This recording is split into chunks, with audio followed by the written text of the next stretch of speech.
Welcome back, Renegades. Hey, by the way, if this is your third viewing or listening to of this podcast, you are now officially a regenerative renegade. So welcome aboard. You're part of the good food fight that we're all working on together.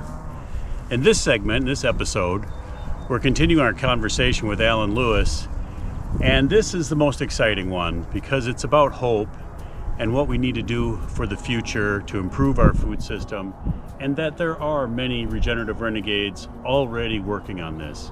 We just all need to join, increase the numbers, join together, and really put our effort into the good food fight for us and for our future generations.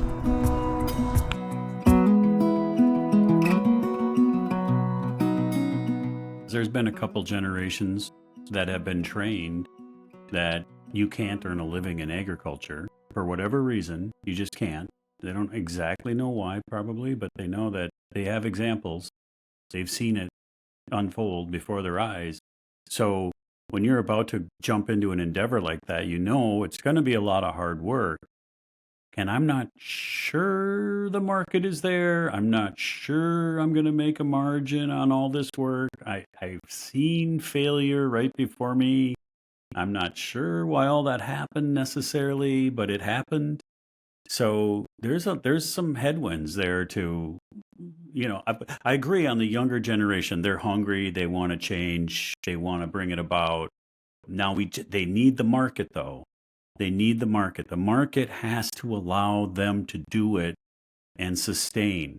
Because also about these people, most of them are just they're not materialistic, capitalistic. I got to make millions next year, or I'm going to, do something else. Right. All I'm going to do is code computers. They don't even have. We've had interns and young people come through the farm where they don't have that expectation. They're looking for a lifestyle. They're looking for fulfillment of work. They're looking to make a difference. They want their family. They want to eat well. They want to have a rural lifestyle. And God bless those people that are willing to take that on. And to point out, you're not going to do that in a survivalist compound. You're going to do that in community Right. with a whole lot of people that have a similar vision. At this World Grocery Summit that I religiously attend, and I mean that religiously attend, Mm-hmm. one of the best quotes was from a school district superintendent. It's only got 500 kids in the entire district. And, remember a lot of towns there only have 2,500 people. But Right. he got a big strapping guy, confident. He says, look, I'm going to tell you how it is. You turn off the national news, you walk over to your neighbor and say, how are we going to fix our town? Mm. What he's saying is, stop tuning in to media that's telling you you don't have the power, you don't have the knowledge, you don't have the courage. Mm-hmm. You look locally to create your demand, to create your processing, to create your food preservation, and start rebuilding an economy, and don't let the talking heads tell you can't, because it's the only thing that's going to save you. But his comment, turn off the national news, get with your neighbors, decide how you're going to fix your town, that became the permanent unofficial motto of the World Grocery Summit. Hmm. Turn off the naysayers. This can Yep. be right. Yep. Yep. Create your own market. Starting with people that value what you're doing, and let it take hold. Yeah. I've seen some of that around here. Our state inspected meat plant that had been around for 100 years is gone as of this year. And those people worked hard, and they had their kids in there working hard and their grandkids in there working hard, and they couldn't make it. They just couldn't make it after all that hard work. And they're gone. But you can do it. You have to do it well. You have to really do it well. It has to be thought through. It has to add some value locally, in quality. It doesn't have to be in price. It can be in quality. It can be in supporting your neighbor. It can be in a lot of different forms, and food security. But yeah, I yearn for those days, to have a flour miller locally, and so you can just go right from field to flour to bakery in one block and rebuild those days. Same in meat. I, geez, yeah, And let's make it happen. pe- people, I mean, I'll point out Google again. The Google Food Lab would just wave their arm and dismiss you as a romantic. That Hmm. that never worked, and it never actually happened. That's just something you read about in Little House on the Prairie. But that's why I come back to the actual practices, not just globally in the iPhone community and wider, but in Fairfield, Iowa, it, throughout Georgia and Alabama, these things are happening, right? Hmm. Hmm. We got to move to a conversation about consciousness and movement building. And these are not my sweet spots. I'm independent blowhard, as you know, but the more reality seeps into my little head, it's all about the idea of a movement and consciousness. And we're at a moment here where people are really economically suffering some pain, and the regime's destruction of the federal system are going to complicate that at least twice, if not 10 times. People are going to lose their Medicaid, their WIC, their SNAP, the subsidies that kept their business open, whatever it was. And it's not just pain that causes consciousness. It's a combination of this isn't going to work for me anymore. Hmm. Here's some alternatives. Do I have the courage? How bad is it going to get before I start taking action? And then it's a question of who can I take action with? Yeah. When I turn off the national news, who's got my back? Yeah. That's how movements start. And I wish I had 20 years to study movements, right? Mhm. But when people who might be listening in are thinking about, oh, here those two guys go again about Little House on the Prairie. No, right?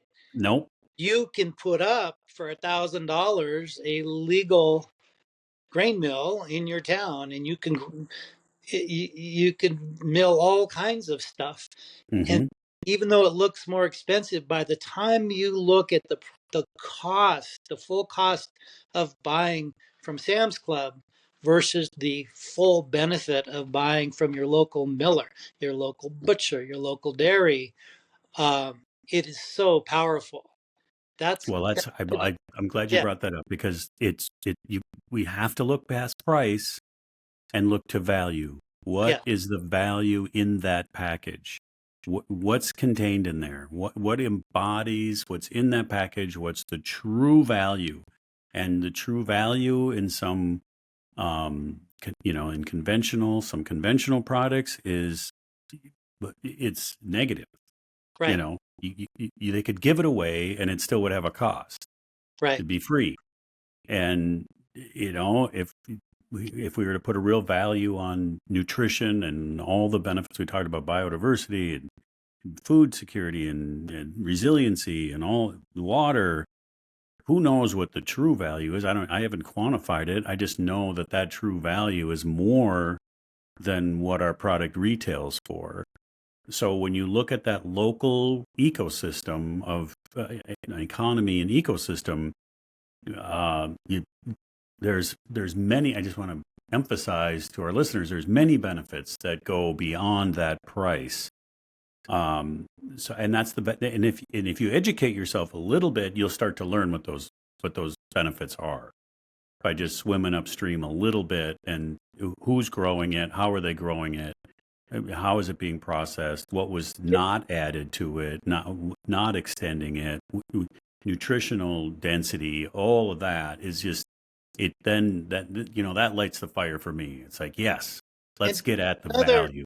random example for those of us who live outside of big cities but close to big cities. I'm in Boulder. I buy bacon and lamb from a local producer because if they go out of business, there will be 100 tract homes on that Yep. farm. Yep. So what's that worth to me over a lifetime? A couple $100 more, and incredible bacon. I'm sorry. Yep. Those hogs that grow up in the wallow on that farm, all 8 of them. Oh my God. God, God bless them.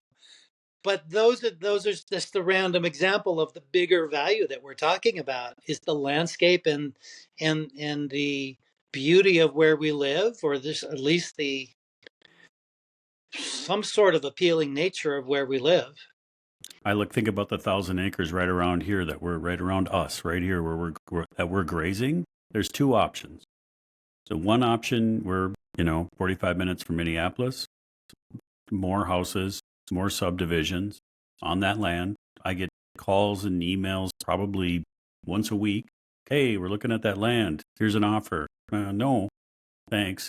So it gets developed, or the corn and soy guys move in, dump a bunch of inputs on it, put up a pivot, and just drove by this morning a whole row of trees completely uprooted and thrown to the side because it literally expanded the field in probably a 10 by 30 area, and there was probably 20 trees and some diversity there gone. But that's in the way.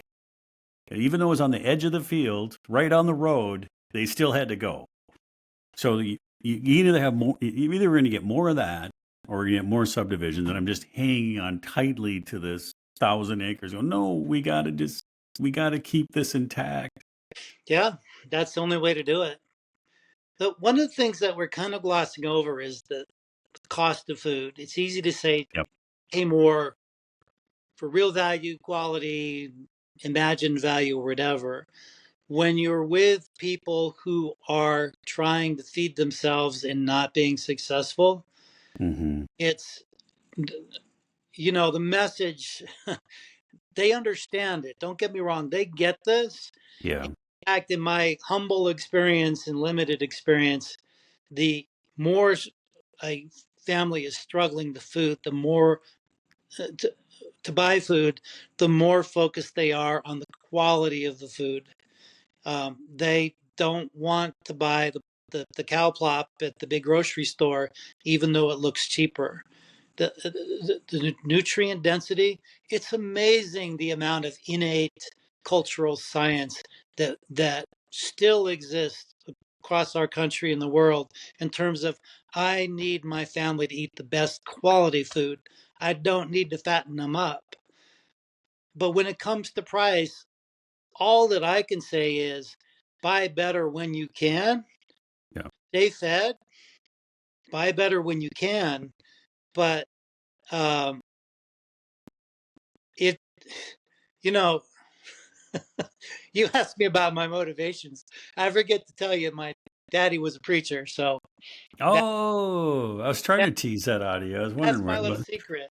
Yeah. But the fact is, if you're in an audience with a lot of people challenging you when you're telling them to pay more for better food, you better have a comeback. And it's not a Mm-hmm. comeback, it's a fact, is that we have an economic system that does not pay people enough for the work that they do. So we Right. have a long-term thing well beyond our generation Yep. of it's not appropriate when people are working one and a half, two full-time jobs that they can't afford medical care, education, heat, water, um, and food. Yeah. That's got to change. I don't care what Google search results will tell you about how that's beneficial to Elon Musk or whoever. That's got to change. But recognizing that fact really moves the conversation. Well, it starts the conversation because saying buy more expensive, better foods, a deal breaker. Like, yeah, it ain't gonna happen. But when you talk about the injustice and the inequality in the economic system, now you can start talking about some kind of solution, or at least identifying the source of our anger and frustration. Yeah. Yeah. And of course, I mean, this is an obvious statement, but the more that we can cut as a consumer the processing out, the better the food's going to be, and the lower cost per pound the food's going to be, and the closer you can get to nutrition if you can if you know how to prepare your food yourself and not have to buy the processed food. And I love, I mean, on the line of hope, from the pandemic going forward, and the resurgence of the lifestyle of making food, and I love the younger generations, how they're making statements with their food. They're having get-togethers around food. Food is a topic. It's not like my generation, where food was just something you put in the void of your stomach to keep working, and you didn't really care what it was as long as you could keep moving. Um, and to have some more scrutiny around the food and the preparation, to just get yourself closer to the source even that way. And the way this indigenous reorganization happens is that each family or each person has their specialty. I'm Hmm. a crap canner. I'll just kill everybody with my canning skills. So somebody can, somebody can mill, somebody can Hmm. create a fresh salsa, somebody can grow, multiple people can grow really good eggs. Get into a little bit of barter, but you get into a lot of resilience, right? Hmm. Hmm. And when you're resilient and you're depending on other people and recognizing their skills, that becomes a community and it becomes a movement. Turn Hmm. off the national news, ask your neighbor what we should be doing here. So I'm smiling it's because I have a neighbor. fascinating. Yeah. It is. I'm smiling because I have a neighbor. His specialty is making French fries in tallow that I would drive 100 miles to have again. Like, Does he freeze them for you? he has. Well, you got to eat them fresh right after they're fried. You just have to.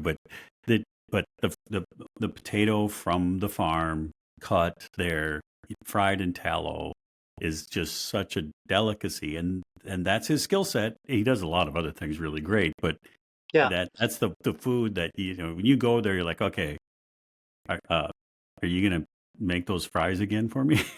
It's and Yeah. and and speaking of that, it's actually been really amazing over the last year how the light has turned on about vegetable oils. I mean, how did that happen so fast? And seed What? oils. Yeah. Wow. Yeah, Boom. Yeah. yeah. Seed oils and vegetable oils. It's like, no, it's toxic especially when you heat them. Yeah. And how collectively, that gives me hope. Because we've offered tallow for 20 years. Yeah, Yeah. it's sold a little bit, and now it's off the charts. And I Yeah. just love how did that collective awakening For happen? your hair, for your beard, for your skin. It's a miracle. Yeah. You know? And that's, you don't have to look too far to know the indigenous And now knowledge we're that went pulling into the that. collagen off of grass-fed regenerative hides, and we have a true regenerative collagen. Oof. Collagen is just a dirty product. It comes from the Yep. worst of the worst animal practices. And now we have one that's defensible. Good. Well, one of the things that's gone kind of unnoticed is the food freedom laws, the cottage food laws. Oh, yeah. And it's something that I got involved in almost 20 years ago, just incrementally making it legal again for your French fry boy to sell you French fries. Because you can't assume that that's legal, right? No. Or that he can set up a kettle at the farmer's market and sell prepared food. Oh my God, so Yeah. scary. It's going to kill you. Um, or cakes or on-farm processing of chicken, poultry, Baking. uh, big, yeah. Uh, and in Colorado, you can now slaughter your birds on farm and sell them to anybody within the state. This is like a miracle, right? That is a But miracle. we forget that 20 years ago, all of that had been made illegal Mm. based on fear of food safety issues. And Ralph Nader, with his raw milk and cheese and farms, kind of destroyed the first pass of destroying American dairies. So we're incrementally getting that back. Again, turn off the news, ask your neighbor what you can do for your town. Cottage foods and on farm processing, don't take those for granted. If they ever get it, look at your state. I don't know about Minnesota. I know that I wrote the damn rules in Colorado, and I know that every opportunity I get, I brag about that. Yeah. Can you come to Minnesota and write some for us? Well, nobody's gotten hurt. Not a lot of people are using it, but the idea that you can do that, you can set up a small plant, and by the way, lend it or lease it for a day or two to other farmers to bring their flocks in, because I'm a genius. Yeah. You know, Yeah.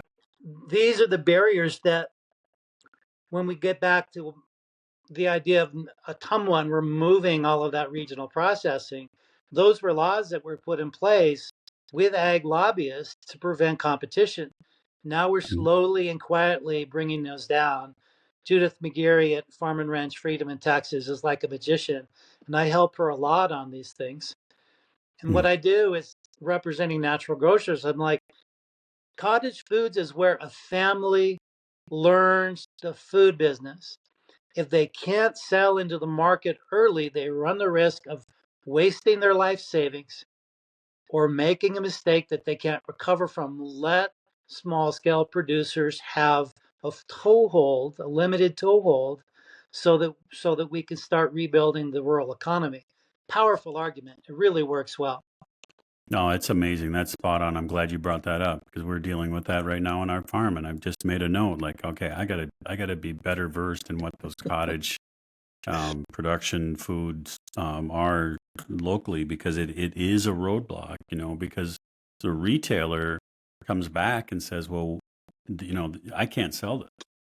I Not an can't sell it. approved source. Yeah. Yeah, yeah. And then you take away the retail environment. Well, now you got to get people to the farm, which is a big hurdle.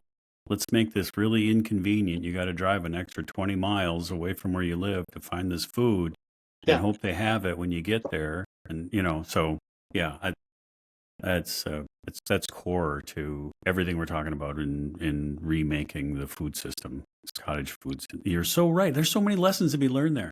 You learn how to grow. You learn how to process and bake or slaughter or whatever you're doing. You learn the business, and then you can decide. Okay, now what do I do with that knowledge? Once you have a sustainable business, now you have choices on what you do. And partly comical. I've had family members start businesses in making something that's inedible, but no one wants to tell them. You go into the cottage food world and try to sell something in the farmer market that people don't like, that's it. You got zero revenue for the day and $300 in costs. That's Yep, really important. This is called market research. it is. But That's what I'm I was not just thinking. telling my daughter that those muffins are inedible. So, Go try to sell yeah. them. But Well, there's I suppose. opportunity now with this anti-regulatory fervor, Mm, whatever initials you want to do it. yep, yep. Texas is all in on Make America Healthy Again. The deeply conservative legislators in Texas are like, oh no, we're going to change all this. We're going to make America healthy again by getting fresh food uh, into people's pantries, Yep. by re examining the dangers of concentrated feeding operations, hormones, pesticides. I mean, they're openly holding public hearings and inviting experts like moi to spout off for 15 minutes. And when I sat there and I said, all of our research on herbicides was done before we recognized the importance of the microbiome, and it was all done on a single molecule and not on the full formulation that's used in the field that leaves the residues in your kid's food. It all has to be thrown out and retested. They're 100% on board. Mm, There'll be pushback, but they of asked the course, question, they got it, and they were like, oh my God, you're right. This is a really interesting time, right? So it is. we got to turn off the national political news, talk to our neighbors fresh without the political rhetoric coloring our thoughts, And coloring you our preconceptions, for sure. and And, take advantage of the moment. and you had mentioned earlier what crosses my mind is those safety net food programs. The more that the more awareness there is about the quality of the food. We have some early adopters within those programs that provide food to the underprivileged. And I'm so grateful that we can provide some of that food and there's funding for it. And if those programs can be, they don't even, I don't know, redirected, I guess, redirected to being sensitive to the quality and the type of foods that are entering into that. Because just like, well, we can't, just like your example earlier, we can't find grass-fed beef. Well, the same goes for great food. There's many growers hungry to feed others, but there's some closed minds on whether or not that food should be bought and brought in for schools because of cost or inefficiencies, quote unquote, or other programs that feed hungry people. If that mindset can shift to the quality of food going to those people for their health, and I see a little bit of that happening. I mean, that's why I'm bringing it up. There's a couple of programs we're working with that allow that to happen. We need to take a road trip to San Luis, Colorado. Poorest county, poorest town in Colorado, oldest town in Colorado. It's indigenous and Mexicans from 400 years ago. They got to sink and swim under their own power. So there was an old grocery store that the community bought. It's now called the People's Market. They have a 180-acre community ranch and farm, and a river runs through it. They're training a whole new generation of kids. Kids meaning 12, 17, 18 years old. They're paying them to do agriculture. Show up at 8, you get $15 an hour. You can't imagine how much $15 is to a kid in San Luis. That money goes to their family for food, by the way. Sure. Yeah. But that's the value of their labor. So we find the money, the grants, whatever we do to pay the kids so they understand that agriculture isn't a volunteer throwaway thing that your mom and dad force you to do or the Right. community forces you to do. This is something that's important to you. We chew on the roots, taste the sugar, harvest the bolita beans, make community dinners. And I'm taking a lot of credit for something that I shouldn't, but keep in mind, I do what I can do. I'm a big promoter of this R&R market, the People's Market in the San Luis Milpa, which is the community agriculture. So they, two things there. They had to save their market through pure bravado, but they are also building all of these community food preparations. They're going to have their own tortillas, their beans, their soups, their venison, their cattle, right? All of this is going to be made and sold in their own market. They could produce 100 times more food and more better food if someone would buy it, as Mm-hmm. you just said. But oh my God, can you get Kroger, which is 80 miles away in Alamosa, to buy a locally produced tortilla No. made from proper ancient corn species or a frozen green chili or whatever it is, right? Mm-hmm. And the distributors are part of this whole fiasco where they want quantity, they want standardization, they want non-seasonality. And I live in Colorado. Maybe 3% of the food we eat is grown here. We Yeah. grow grass, we export cheese and meat. Grow grass, export cheese and meat, or we feed it to the tourists who are skiing right now. Yeah. But we don't have a food system. It all gets trained or trucked in from the South, Southeast, or South America. And then from Denver, it gets trucked back out to the rest of the of the Yep. state. Yep. It's just the whole thing is absurd. It is. But again, in terms of hope and practicality, we can grow so much more food. We're not doing it because we're looking for markets, but the best market is the local market, right? Yep. So Yep. this can be Let's done. learn. It is being done. Let's learn how to grow food. Let's learn how to grow food. Let's learn how to market it locally, buy it locally, and it'll change. It'll change the world if we just Yeah. grow some Let of our own food. let Walmart be the emergency supply place. That it shouldn't be our primary Yeah. uh, thought when we think of food. It's just Right. yeah. Yeah. Well, Alan, thank you so much for being generous with your time. Like usual, I feel so much smarter after being able to spend some time with you. And I mean that. You think I'm joking, but I'm not. I mean that. Every time we spend some time together, I walk away both inspired, challenged, and smarter.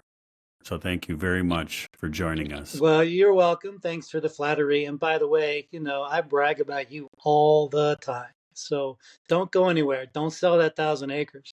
Well, it's Thousand Hills, but we're not going anywhere. That's for sure. I'm not interested in selling that. I've done that before in a previous life. I I have meant no the interest 1,000 in it. acres that you were talking about Oh, the around 1,000 the acres. 1,000 Yes, acres. the 1,000 I acres. know you're Oh, not I selling forgot my 1,000 own. hills. Yeah. Yeah, I forgot my own story. Well, and the thing is, you brag about me all the time, probably because you don't really know me that well. But I appreciate it. Yeah. Well, I've looked at the police records. I have an idea, but Yeah, there's a smattering, but you we can't be were a all renegade. teenagers. Yeah, you can't be a renegade without some kind of record, you know. There you go.